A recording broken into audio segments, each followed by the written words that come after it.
भूर्भुवः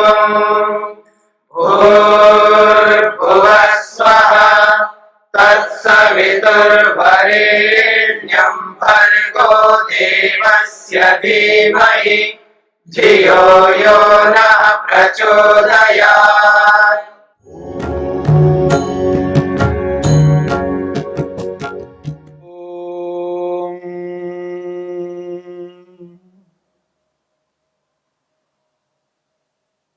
क्लेशों की चर्चा में राग को लेकर के विचार चल रहा है। सुखानुशयी रागः, सुख का अनुसरण करने वाला जो क्लेश है उसका नाम राग है।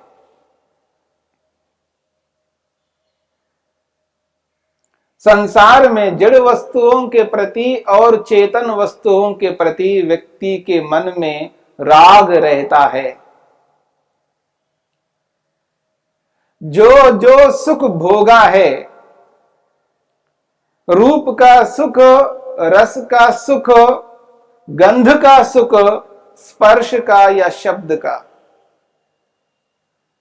धन का सुख भोगा हो या मकान का सुख भोगा हो, मोटर गाड़ी का सुख भोगा हो, वस्त्रों का सुख भोगा हो या किसी भी वस्तु का व्यक्ति ने सुख भोगा है, बस सुख भोगते समय उसकी एक छाप मन के अंदर पड़ जाती है। अब उस छाप के अनुरूप दोबारा उस सुख को प्राप्त करने की जो इच्छा मन के अंदर उत्पन्न होती है, उस इच्छा को यहां पर राग शब्द से स्पष्ट किया जा रहा है। संसार में व्यक्ति न जाने किस किस पदार्थ को अपनाता है, किस किस वस्तु से सुख लेता है। रूप वाली जो वस्तुएं हैं, वो रूप वाली वस्तुएं अनगिनत हैं। अलग अलग वस्तु के अलग अलग रूप हैं। यानी जो सफेद रूप है, सफेद वाइट, वो एक प्रकार का नहीं है, वो पता नहीं अनेक प्रकारों का रूप है। उनमें भी व्यक्ति अलग अलग ढंग से राग उत्पन्न करता है। जितने भी कलर्स हैं, जितने भी रूप हैं, अलग अलग प्रकार के रूप, उन अलग अलग प्रकार के रूपों में व्यक्ति को अलग अलग प्रकार का राग होता है। अलग अलग रस हैं। आयुर्वेद के अनुसार तो षड रस हैं। मधुर रस है, और मधुर रस में भी अलग अलग मधुरता है। अम्ल रस है तो अलग अलग अम्लताएं हैं। तो मधुर हो, अम्ल हो, चाहे कोई भी रस हो, अलग अलग रसों में अलग अलग राग हैं, अलग अलग गंध हैं। गंध भी अलग अलग प्रकार के हैं। अलग अलग गंधों में अलग अलग प्रकार का राग। स्पर्श भी अलग अलग प्रकार के हैं, उनमें भी अलग अलग प्रकार का राग है। शब्द अलग अलग प्रकार के हैं, उन अलग अलग प्रकार के शब्दों में राग हैं। और अलग अलग जो आकृतियां हैं, कोई किसी आकृति के प्रति आकृष्ट होता है तो कोई किसी आकृति के प्रति आकृष्ट होता है। मनुष्यों के जो चेहरे हैं वो अलग अलग प्रकार के हैं। अलग अलग प्रकार की आंखें, अलग अलग प्रकार के नाक हैं, अलग अलग प्रकार के कान हैं, अलग अलग प्रकार के दांत हैं। शरीर के अलग अलग प्रकार के अंगों के प्रति अलग अलग आकर्षण अलग अलग व्यक्ति में होता है। ये सारा का सारा राग है। कोई लंबे व्यक्ति में राग करता है, कोई नाटे व्यक्ति में राग करता है, कोई मोटे व्यक्ति में, कोई पतले व्यक्ति में। इतना ही नहीं, कोई अलग प्रकार की वाणी में राग रखता है, कोई अलग प्रकार की वाणी में रखता है। पता नहीं इस राग का जो क्षेत्र है वो इतना व्यापक है, इतना व्यापक है, व्यक्ति पकड़ नहीं पाता है। अनगिनत प्रकार के राग मन में पालता है, मन में विद्यमान रहता है। और व्यक्ति कभी न कभी किसी न किसी वस्तु या व्यक्ति के प्रति राग से ग्रस्त होता है। इसके पीछे एकमात्र कारण अविद्या है। जिस वस्तु के प्रति राग से युक्त है तो समझ लेना वहां पर अविद्या चल रही है। बिना अविद्या के, बिना मूर्खता के, बिना अज्ञानता के किसी भी वस्तु में राग उत्पन्न नहीं हो सकता। हां, राग में मात्रा का अंतर हो सकता है, किसी को अधिक राग हो सकता है, किसी को कम राग हो सकता है। जैसे कोई मीठे में इतना अधिक राग युक्त है, वो आसक्त इतना आसक्त है उसके अंदर, उसकी जो आसक्ति है वो अत्यधिक है, तो दूसरे व्यक्ति समझते हैं देखो कितना राग है इस मीठे के अंदर, इस मधुर पदार्थ में। कहने वाले जो है उनके अंदर भी राग है, पर उनके अंदर वो मीठे में नहीं है, उनको नमकीन में हो सकता है, उनको और किसी में हो सकता है, पर राग तो सभी में है। जो योगी होते हैं, जिन्होंने समाधि लगाया है, दृष्टान विषय वितृष्णस्या की स्थिति को प्राप्त हुए हैं, जो वैराग्य को प्राप्त हुए हैं, सत्व पुरुष अन्यता ख्याति की स्थिति को जिन्होंने प्राप्त किया है, आत्मा का साक्षात्कार जिन्होंने किया है, परमात्मा का साक्षात्कार जिन्होंने किया है, जिन्होंने अविद्या को यानी इन समस्त क्लेशों को रोक लिया है, जिन्होंने इन क्लेशों को रोक रोक करके कमजोर किया है, तनु किया है, जिन्होंने इन क्लेशों को जले हुए भुने हुए चने के समान बना दिया है, ऐसे परम योगियों के मन में किसी भी प्रकार का राग नहीं होता है, क्योंकि उनके मन के अंदर किसी भी प्रकार की अविद्या नहीं होती है। लेकिन जिन्होंने विवेक वैराग्य को प्राप्त नहीं किया, समाधि नहीं लगाई, उन सब के अंदर राग होता है। हां, किसी के अंदर 100% हो सकता है, तो किसी के अंदर 1% हो सकता है। यानी किसी के अंदर 100% राग है, यानी राग पूर्ण यौवन को प्राप्त हुआ है, यानी पूर्णत्व को प्राप्त हुआ है, पूरा राग है। हो सकता है किसी व्यक्ति के अंदर वो राग इतना कमजोर है, इतना कमजोर है, 1% राग कहां और 100% राग कहां, लेकिन उस 1% में भी जो राग है वो भी हानिकारक है। कभी भी वो 1%, 2% के रूप में बदल सकता है, 2 से 5 के रूप में बदल सकता है, 5 के 10, 10 के 20, 50 वो भी बढ़ सकता है। और एक स्थिति में जाकर के नहीं रोका गया, उसको कमजोर नहीं किया गया, उसको समाप्त नहीं किया गया, तो वो भी 1% वाला राग कल को 100% के रूप में बदल सकता है। इसलिए इस राग को पकड़ना है, समझना है। राग हमेशा व्यक्ति को अग्रसर करता है विषय भोगों को अपनाने के लिए। जितना आकर्षण है विषयों के प्रति, इनके पीछे राग कारण काम करता है। ये जो तृष्णा है, ये तृष्णा, ये लालसा, ये कामना, ये लोभ जब तक मन में है तो समझ लेना इसी को राग कहते हैं। कोई पैसे में लालच करता है तो कोई धन में ना करके सोना चांदी में करता है, तो कोई जमीन में लालच करता है, और कोई पुस्तक आदि में लालच कर सकता है। व्यक्ति के लालच अलग अलग प्रकार के होते हैं। जैसा उसका क्षेत्र होता है, उसके क्षेत्र के अनुसार उसका राग वैसा ही होता है। यदि वो व्यक्ति नेता है तो नेता के क्षेत्र में, राजनीति के क्षेत्र में उसको अलग अलग राग होते हैं। यदि वो लेखक है तो लेखन के क्षेत्र में उसका राग होगा। यदि वो व्यक्ति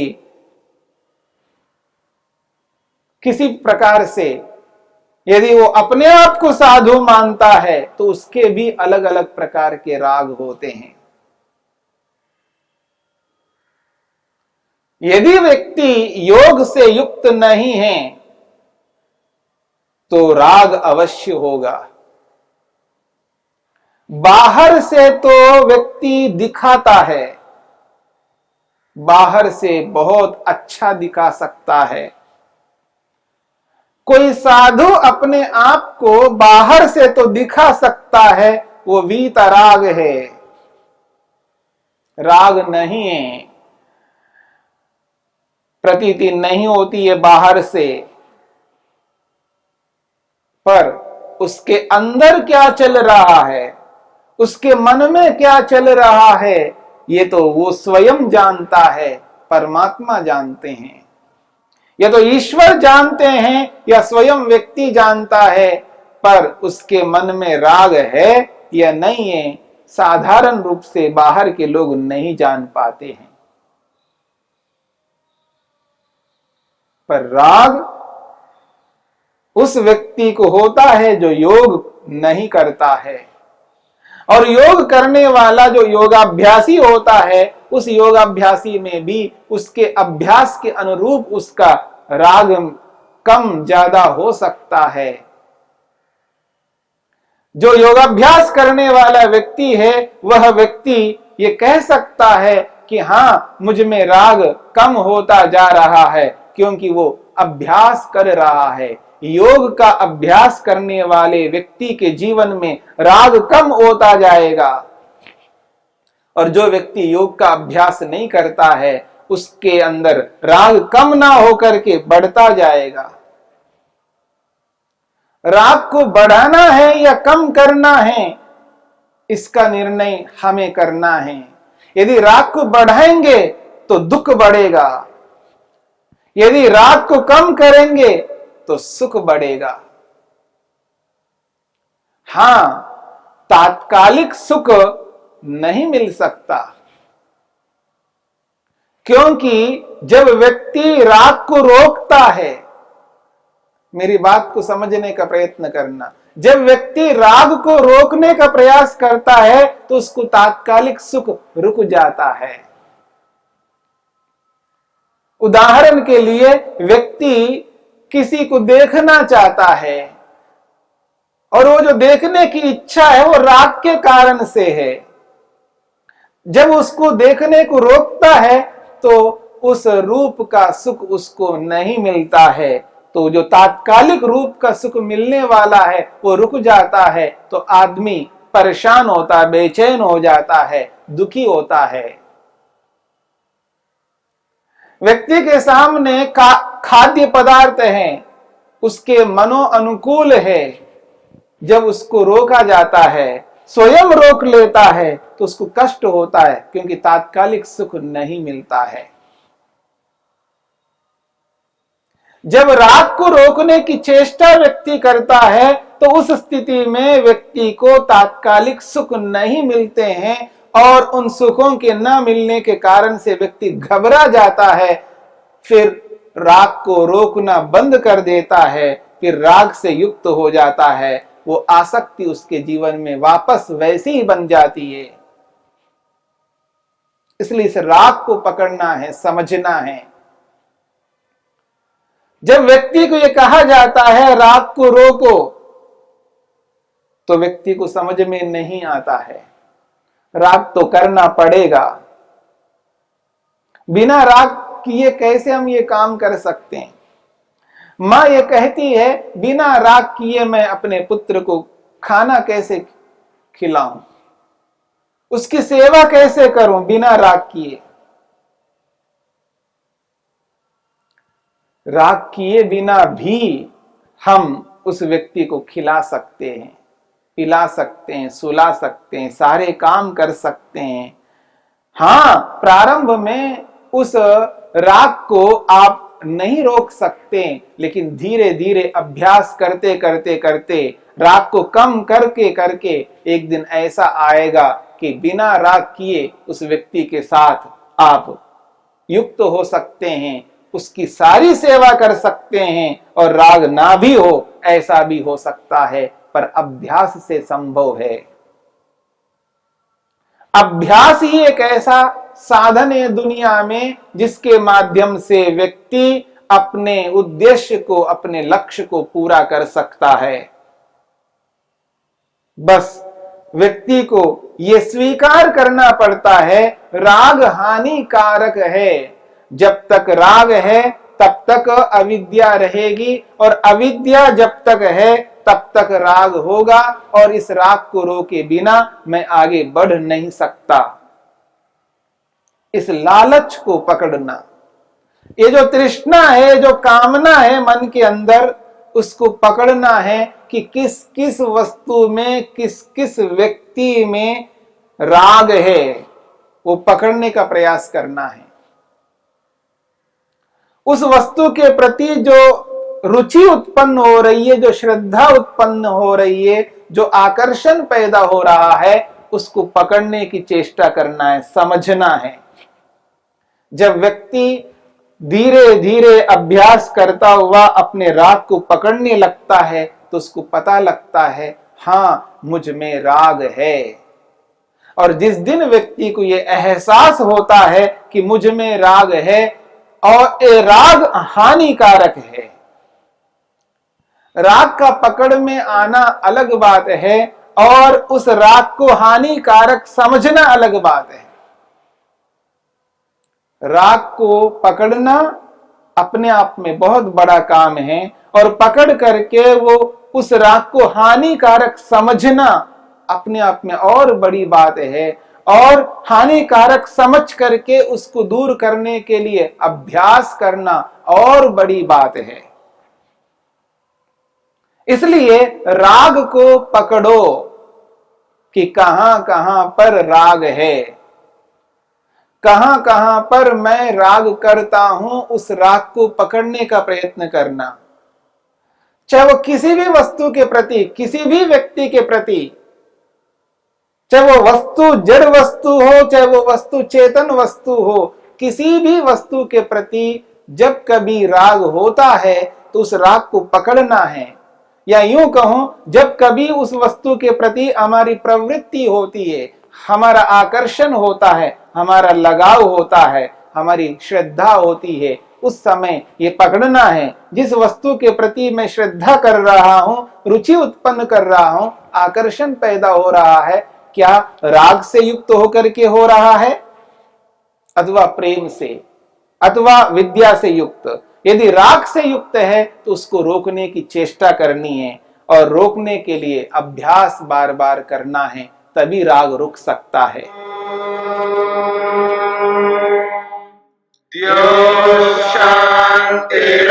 शांतिरंतरिक्षं शांति पृथिवी शांतिरापः शांतिरोषधयः